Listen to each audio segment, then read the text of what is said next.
प्रसन्नाङ्गरागं प्रभाकाञ्चनाङ्गं जगद्भीतिशौर्यं तुषाराद्रिधैर्यम् तृणीभूतहेतिं रणोद्यद्विभूतिं भजे वायुपुत्रं पवित्राप्तमित्रम् भजे पावनं भावनानित्यवासम् भजे बालभानुं प्रभाचारुभासम् भजे चन्द्रिकाकुन्दमन्दारहासम् भजे सन्ततं रामभूपालदासम् भजे लक्ष्मणप्राणरक्षातिदक्षं भजे तोषितानेकगीर्वाणपक्षम् भजे घोरसङ्ग्रामसीमाहताक्षं भजे रामनामातिसम्प्राप्तरक्षम् कृताभीलनादं क्षितिक्षिप्तपादम् घनक्रान्तभृङ्गं कटिस्थोरुजङ्घम् वियद्व्याप्तकेशं भुजाश्लेषितास्मम् जयश्री समेतं भजे रामदूतम्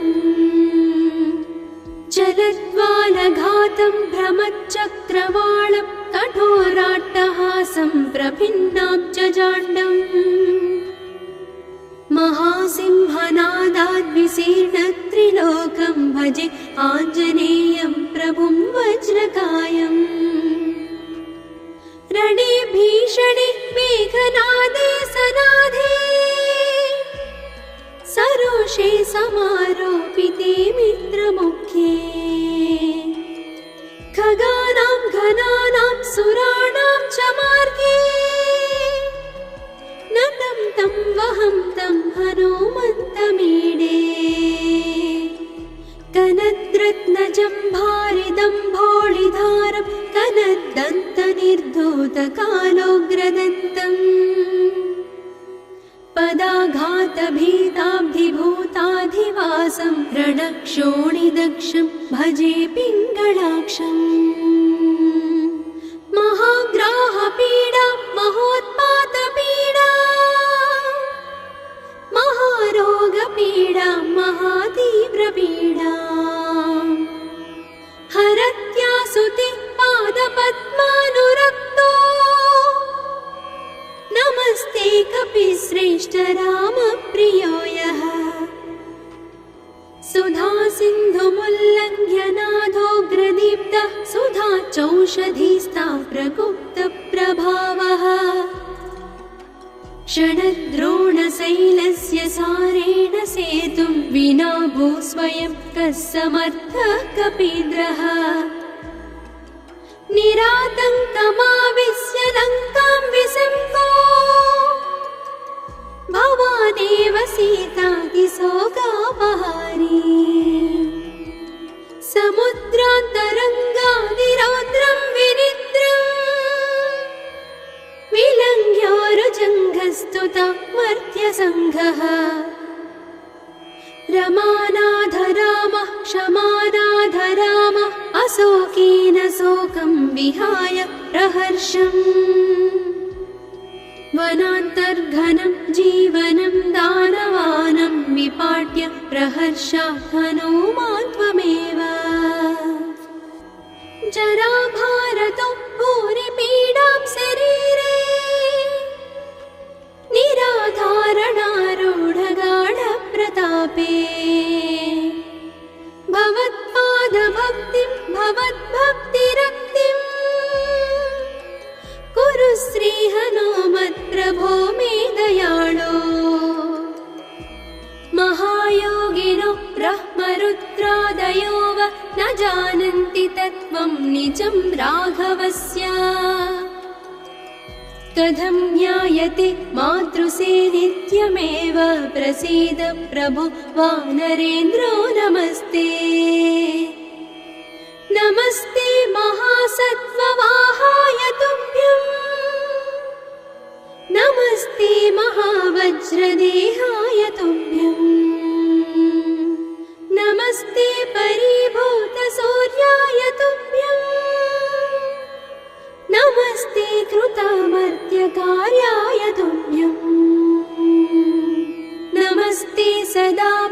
ब्रह्मचर्याय तुभ्यं नमस्ते सदा वायुपुत्राय तुभ्यम् नमस्ते सदा पिङ्गळाक्षाय तुभ्यं नमस्ते सदा रामभक्ताय तुभ्यम् हनुमद्भुजङ्गप्रयातं प्रभाते प्रदोषेऽपि वाचार्थरात्रेऽपि मर्त्यः पठन्नस्नतोऽपि प्रमुक्ताघजालः सदा सर्वदा रामभक्तिं प्रयाति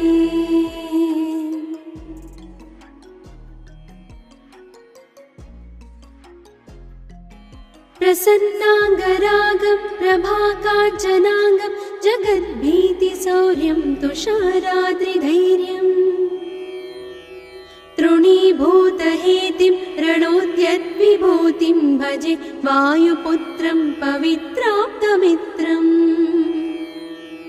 भजे पावनं भावनानित्यवासम् भजे बालभानुं प्रभाचारुभासम् भजे चन्द्रिकाकुन्दमन्दारहासम् भजे सन्ततं रामभूपालदासम् भजे लक्ष्मणप्राणरक्षातिदक्षं भजे तोषितानेकगीर्वाणपक्षम् भजे घोरसङ्ग्रामसीमाहताक्षं भजे रामनामातिसम्प्राप्तरक्षम् कृताभीलनादं क्षितिक्षिप्तपादम् घनक्रान्तभृङ्गं कटिस्थोरुजङ्घम् वियद्व्याप्तकेशं भुजाश्लेषितास्मम्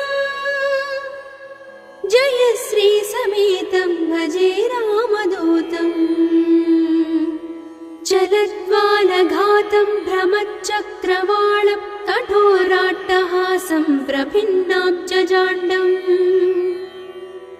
महासिंहनादाद्विशीर्णत्रिलोकं भजे आञ्जनेयं प्रभुं वज्रकायम्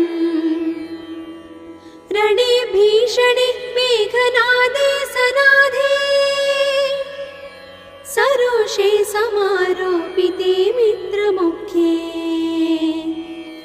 खगानां घनानां सुराणां च मार्गे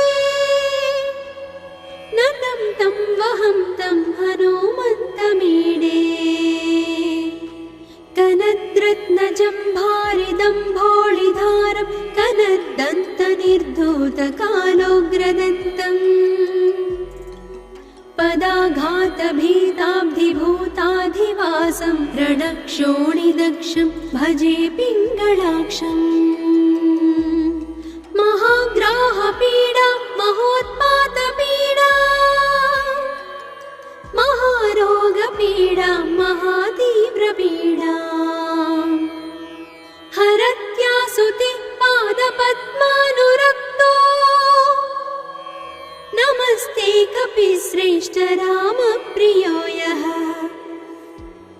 सुधा सिन्धुमुल्लङ्घ्यनाथोग्रदीप्तः सुधा चौषधीस्ता प्रकुप्तप्रभावः षडद्रोणशैलस्य सारेण सेतुं विना भूस्वयं कः समर्थः कपीन्द्रः निरातङ्कमाविश्य लङ्कां विसम्पो भवानेव सीतातिशोकापहारी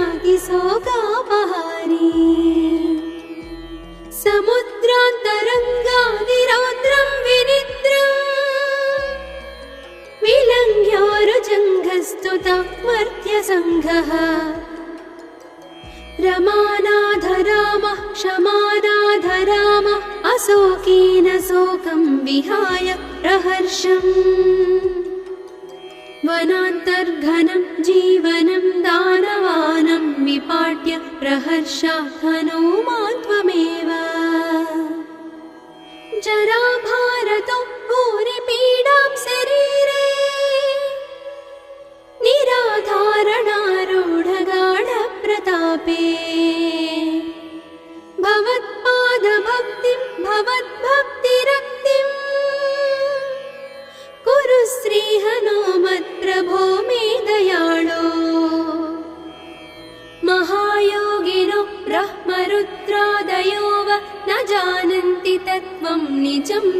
राघवस्य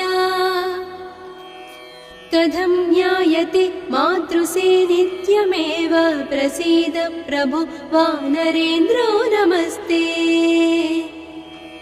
नमस्ते महासत्त्ववाहाय तुभ्यं नमस्ते महावज्रदेहाय तुभ्यं नमस्ते परिभूतसूर्याय तुभ्यं नमस्ते कृतामर्त्यकार्याय तुभ्यं नमस्ते सदा ब्रह्मचर्याय तुभ्यं नमस्ते सदा वायुपुत्राय तुभ्यं नमस्ते सदा पिङ्गळाक्षाय तुभ्यं नमस्ते सदा रामभक्ताय तुभ्यं हनुमद्भुजङ्गप्रयातं प्रभाते प्रदोषेऽपि वाचार्थरात्रेऽपि मध्यः पठन्नस्नतोऽपि प्रमुक्ताघजालः सदा सर्वदा रामभक्तिं प्रयाति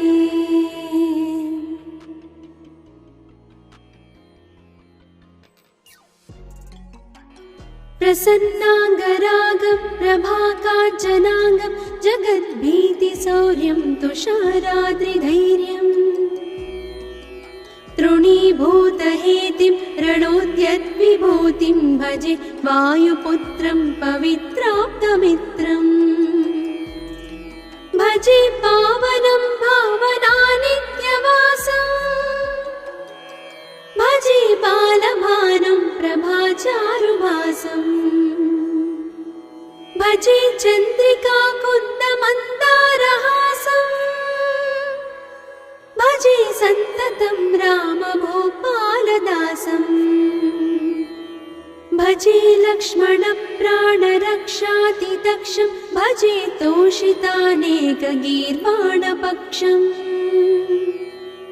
भजे घोरसङ्ग्रामसीमाहताक्षं भजे रामनामातिसम्प्राप्तरक्षम् कृताभीलनादं क्षितिक्षिप्तपादम् घनक्रान्तभृङ्गं कटिस्थोरुजङ्घम् वियद्व्याप्तकेशं भुजाश्लेषितास्मम् जयश्री समेतं भजे रामदूतम् चलद्वालघातं भ्रमच्चक्रवालं कठोराट्टहासं प्रभिन्नाब्जजाण्डम् महासिंहनादाद्विशीर्णत्रिलोकं भजे आञ्जनेयं प्रभुं वज्रकायम् रणे भीषणे मेघनादे सनादे सरोषे समारोपिते मित्रमुख्ये खगानां घनानां सुराणां च मार्गे नतं तं वहं तं हनुमन्तमीडे कनद्रत्नजम्भारिदम्भोळिधारं कनद्दन्तनिर्धूतकालोग्रदन्तम् पदाघातभीताब्धिभूताधिवासं रणक्षोणिदक्षं भजे पिङ्गळाक्षम् महाग्राहपीडा महोत्पातपीडा महारोगपीडा महातीव्रपीडा हरत्यासुते पादपद्मानुरक्तो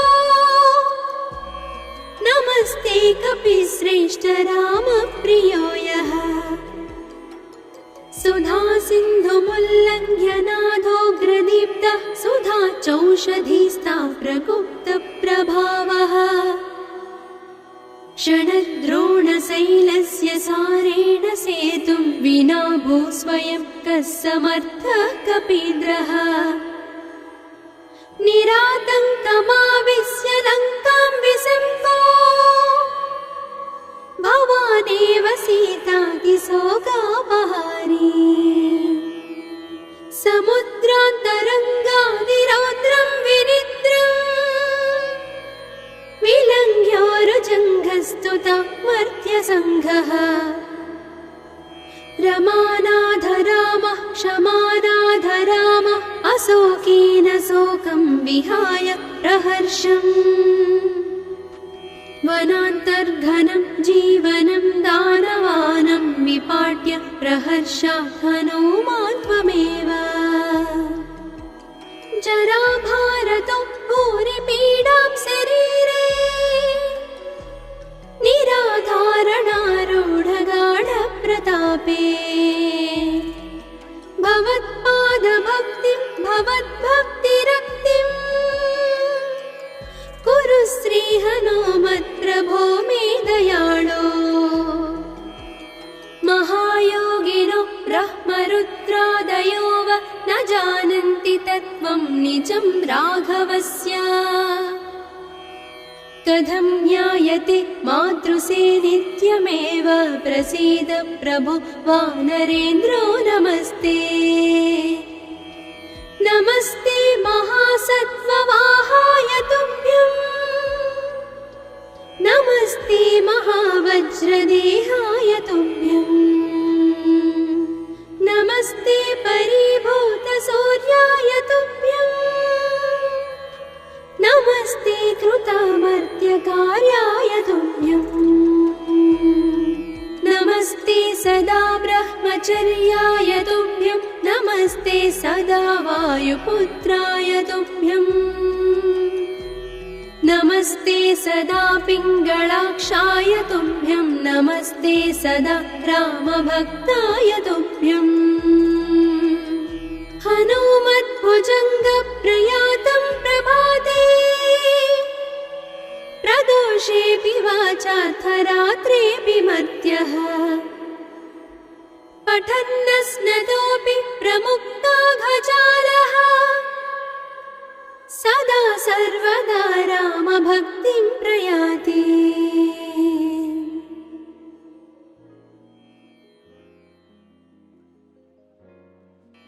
प्रसन्नाङ्गरागं प्रभाकाञ्चनाङ्गं जगद्भीतिशौर्यं तुषाराद्रिधैर्यम् तृणीभूतहेतिं रणोद्यद्विभूतिं भजे वायुपुत्रं पवित्राप्तमित्रम्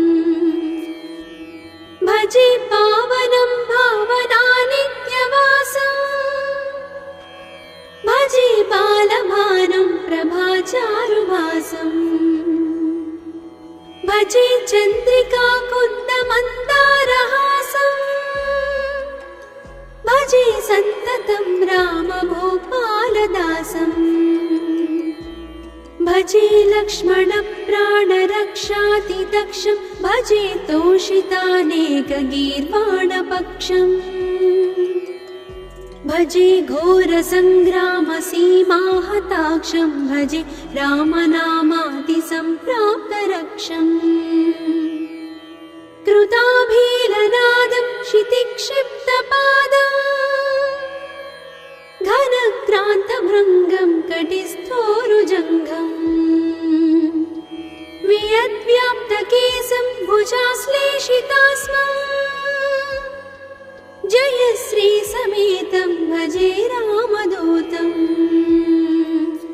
चलद्वालघातं भ्रमच्चक्रवालं कठोराट्टहासं प्रभिन्नाब्जजाण्डम् महासिंहनादाद्विशीर्णत्रिलोकं भजे आञ्जनेयं प्रभुं वज्रकायम् रणे भीषणे मेघनादे सनादे सरोषे समारोपिते मित्रमुख्ये खगानां घनानां सुराणां च मार्गे नतं तं वहं तं हनुमन्तमीडे कनद्रत्नजम्भारिदम्भोळिधारं कनद्दन्तनिर्धूतकालोग्रदन्तम् पदाघातभीताब्धिभूताधिवासं रणक्षोणिदक्षं भजे पिङ्गळाक्षम् महाग्राहपीडा महोत्पातपीडा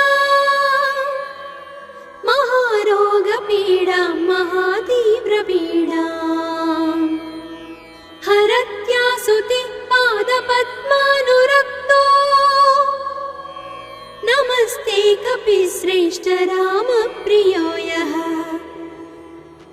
सुधा सिन्धुमुल्लङ्घ्य नादोग्रदीप्तः सुधा चौषधीस्ता प्रगुप्तप्रभावः षडद्रोणशैलस्य सारेण सेतुं विना भू स्वयं कः समर्थः कपीन्द्रः निरातङ्कमाविश्य लङ्कां विसम्पो भवानेव सीतातिशोकापहारी समुद्रान्तरङ्गादिरौद्रं विनिद्रम् विलङ्घ्योरुजङ्घस्तुता मर्त्यसङ्घः रमानाथ रामः क्षमानाथ रामः अशोकेन शोकं विहाय प्रहर्षम् वनान्तर्घनं जीवनं दानवानं विपाट्य प्रहर्षात् हनूमान् त्वमेव जराभारतो भूरिपीडां शरीरे निराधारणारूढगाढप्रतापे भवत्पादभक्तिं भवद्भक्तिरक्तिम् कुरु श्रीहनुमत्प्रभो मे दयाळो महायोगिनो ब्रह्मरुद्रादयो वा न जानन्ति तत्त्वं निजं राघवस्य कथं ज्ञायते मातृसे नित्यमेव प्रसीद प्रभो वानरेन्द्रो नमस्ते नमस्ते महासत्त्ववाहाय तुभ्यं नमस्ते महावज्रदेहाय तुभ्यं नमस्ते परिभूतसूर्याय तुभ्यं नमस्ते कृतामर्त्यकार्याय तुभ्यं नमस्ते सदा ब्रह्मचर्याय तुभ्यं नमस्ते सदा वायुपुत्राय तुभ्यं नमस्ते सदा पिङ्गळाक्षाय तुभ्यं नमस्ते सदा रामभक्ताय तुभ्यं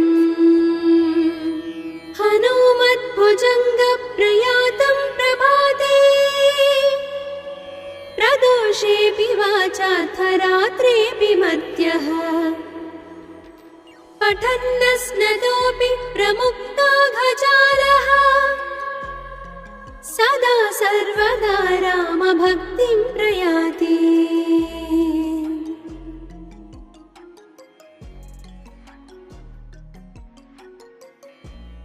प्रसन्नाङ्गरागं प्रभाकाञ्चनाङ्गं जगद्भीतिशौर्यं तुषाराद्रिधैर्यम्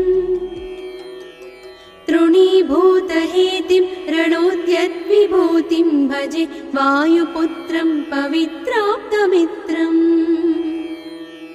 भजे पावनं भावनानित्यवासम्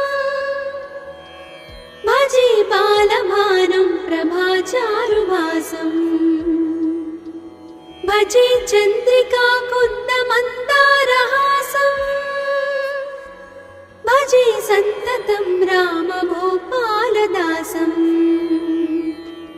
भजे लक्ष्मणप्राणरक्षातिदक्षं भजे तोषितानेकगीर्वाणपक्षम् भजे घोरसङ्ग्रामसीमाहताक्षं भजे रामनामातिसम्प्राप्तरक्षम् कृताभीलनादं क्षितिक्षिप्तपादम् घनक्रान्तभृङ्गं कटिस्थोरुजङ्घम् वियद्व्याप्तकेशं भुजाश्लेषितास्मम् जयश्री समेतं भजे रामदूतम् जलद्वालघातं भ्रमच्चक्रवालं कठोराट्टहासं प्रभिन्नाब्जजाण्डम् महासिंहनादाद्विशीर्णत्रिलोकं भजे आञ्जनेयं प्रभुं वज्रकायम् रणे भीषणे मेघनादे सनादे पाशे समारोपिते मित्रमुख्ये खगानां घनानां सुराणां च मार्गे नतं तं वहं तं हनुमन्तमीडे कनद्रत्नजम्भारिदम्भोळिधारं कनद्दन्तनिर्धूतकालोग्रदन्तम् पदाघातभीताब्धिभूताधिवासं रणक्षोणिदक्षं भजे पिङ्गळाक्षम् महाग्राहपीडा महोत्पातपीडा महारोगपीडा महातीव्रपीडा हरत्यासुते पादपद्मानुरक्तो नमस्ते कपिश्रेष्ठ रामप्रियो यः सुधा सिन्धुमुल्लङ्घ्य नाथोग्रदीप्तः सुधा चौषधीस्ता प्रकुप्तप्रभावः षडद्रोणशैलस्य सारेण सेतुं विना भूस्वयं कः समर्थः कपीन्द्रः निरातङ्कमाविश्य लङ्कां विसम्पो भवानेव सीतातिशोकापहारी समुद्रान्तरङ्गादिरौद्रं विनिद्रम् विलङ्घ्योरुजङ्घस्तुता मर्त्यसङ्घः रमानाथ रामः क्षमानाथ रामः अशोकेन शोकं विहाय प्रहर्षम् वनान्तर्घनं जीवनं दानवानं विपाट्य प्रहर्षात् हनूमान् त्वमेव जराभारतो भूरिपीडां शरीरे निराधारणारूढगाढप्रतापे भवत्पादभक्तिं भवद्भक्तिरक्तिम् कुरु श्रीहनुमत्प्रभो मे दयाळो महायोगिनो ब्रह्मरुद्रादयो वा न जानन्ति तत्त्वं निजं राघवस्य कथं ज्ञायते मातृसे नित्यमेव प्रसीद प्रभु वानरेन्द्रो नमस्ते नमस्ते महासत्त्ववाहाय तुभ्यं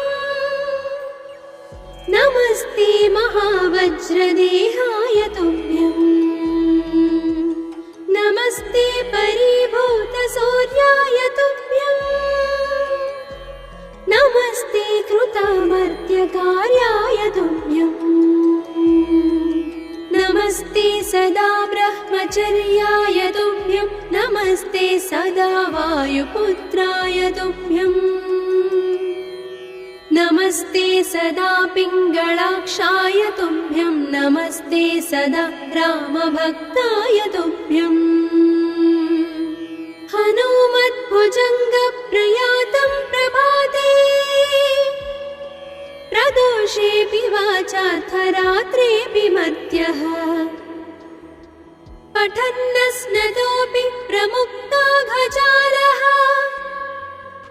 सदा सर्वदा रामभक्तिं प्रयाति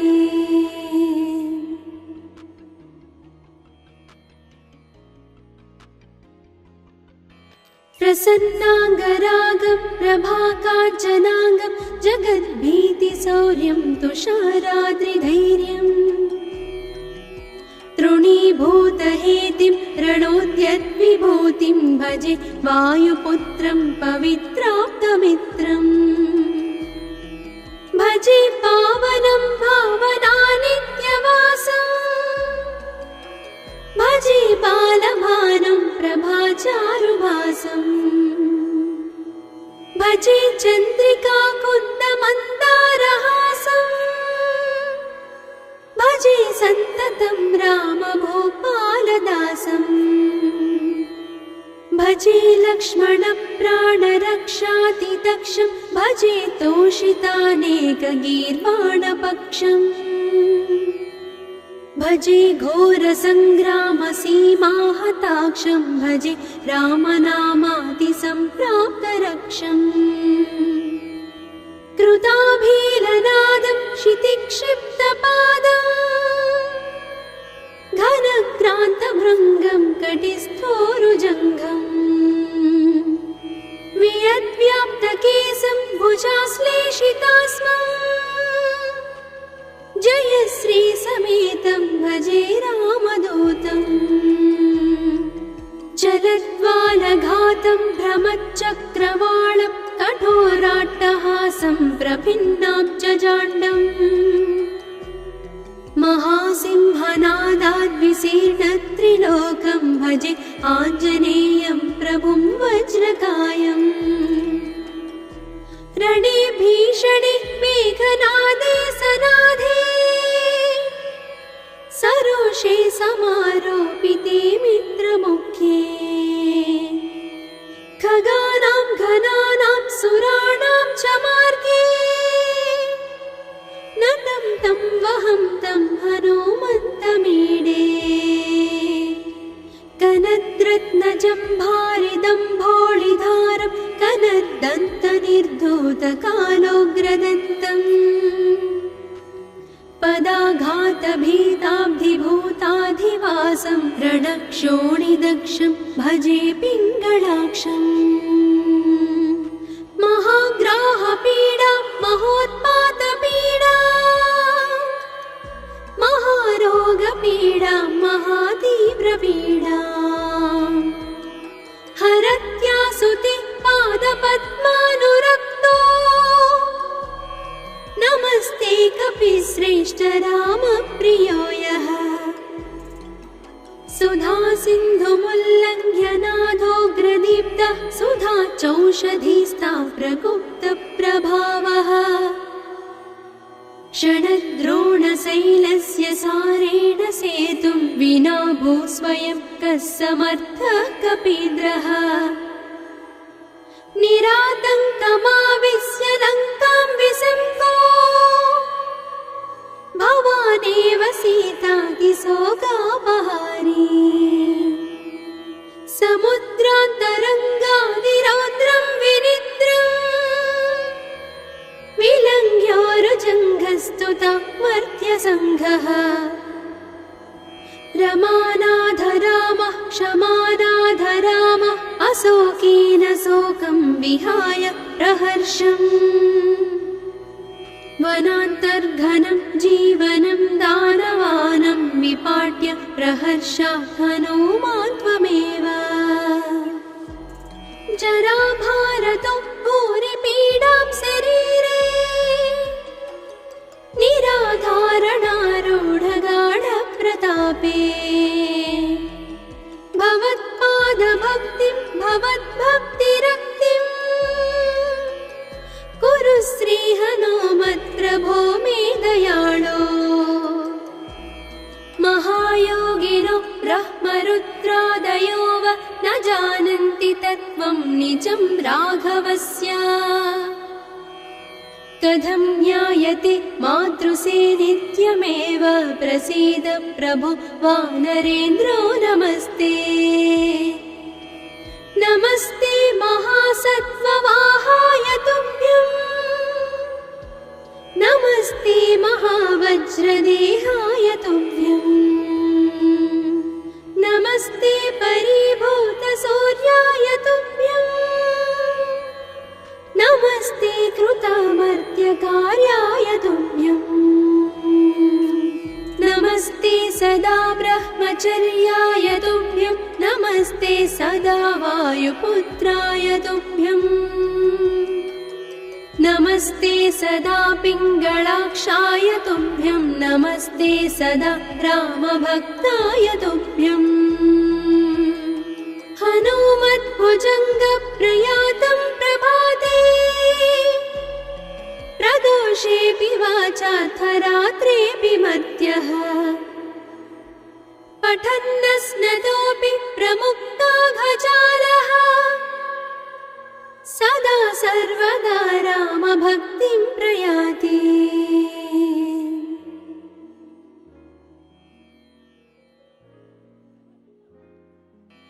प्रसन्नाङ्गरागं प्रभाकाञ्चनाङ्गं जगद्भीतिशौर्यं तुषाराद्रिधैर्यम्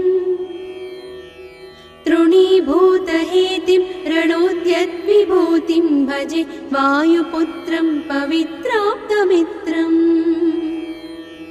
भजे पावनं भावनानित्यवासम् भजे बालभानुं प्रभाचारुभासम् भजे चन्द्रिकाकुन्दमन्दारहासम् भजे सन्ततं रामभूपालदासम् भजे लक्ष्मणप्राणरक्षातिदक्षं भजे तोषितानेकगीर्वाणपक्षम् भजे घोरसङ्ग्रामसीमाहताक्षं भजे रामनामातिसम्प्राप्तरक्षम् कृताभीलनादं क्षितिक्षिप्तपादम् घनक्रान्तभृङ्गं कटिस्थोरुजङ्घम् वियद्व्याप्तकेशं भुजाश्लेषितास्मम् जयश्री समेतं भजे रामदूतम् चलद्वालघातं भ्रमच्चक्रवालं कठोराट्टहासं प्रभिन्नाब्जजाण्डम् महासिंहनादाद्विशीर्णत्रिलोकं भजे आञ्जनेयं प्रभुं वज्रकायम् रणे भीषणे मेघनादे सनादे सरोषे समारोपिते मित्रमुख्ये खगानां घनानां सुराणां च मार्गे नतं तं वहं तं हनुमन्तमीडे कनद्रत्नजम्भारिदम्भोळिधारं कनद्दन्तनिर्धूतकालोग्रदन्तम् पदाघातभीताब्धिभूताधिवासं रणक्षोणिदक्षं भजे पिङ्गळाक्षम् महाग्राहपीडा महोत्पातपीडा महारोगपीडा महातीव्रपीडा हरत्यासुते पादपद्मानुरक्तो नमस्ते कपिश्रेष्ठ रामप्रियो यः सुधा सिन्धुमुल्लङ्घ्य नाथोग्रदीप्तः सुधा चौषधीस्था प्रकुप्तप्रभावः षडद्रोणशैलस्य सारेण सेतुं विना भूस्वयं कः समर्थः कपीन्द्रः निरातङ्कमाविश्य लङ्कां विसम्पो भवानेव सीतातिशोकापहारी समुद्रान्तरङ्गादिरौद्रं विनिद्रम् विलङ्घ्योरुजङ्घस्तुता मर्त्यसङ्घः रमानाथ रामः क्षमानाथ रामः अशोकेन शोकं विहाय प्रहर्षम् वनान्तर्घनं जीवनं दानवानं विपाट्य प्रहर्षात् हनूमान् त्वमेव जराभारतो भूरिपीडां शरीरे निराधारणारूढगाढप्रतापे भवत्पादभक्तिं भवद्भक्तिरक्तिम् कुरु श्रीहनुमत्प्रभो मे दयाळो महायोगिनो ब्रह्मरुद्रादयो वा न जानन्ति तत्त्वं निजं राघवस्य कथं ज्ञायते मातृसे नित्यमेव प्रसीद प्रभो वानरेन्द्रो नमस्ते नमस्ते महासत्त्ववाहाय तुभ्यं नमस्ते महावज्रदेहाय तुभ्यं नमस्ते परिभूतसूर्याय तुभ्यम्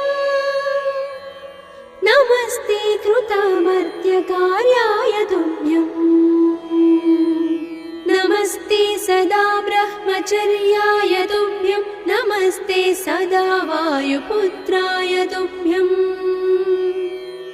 नमस्ते सदा पिङ्गलाक्षाय तुभ्यम् नमस्ते सदा रामभक्ताय तुभ्यम् हनुमद्भुजङ्गप्रयातं प्रभाते प्रदोषेऽपि वाचार्थरात्रेऽपि मध्यः पठन्नस्नतोऽपि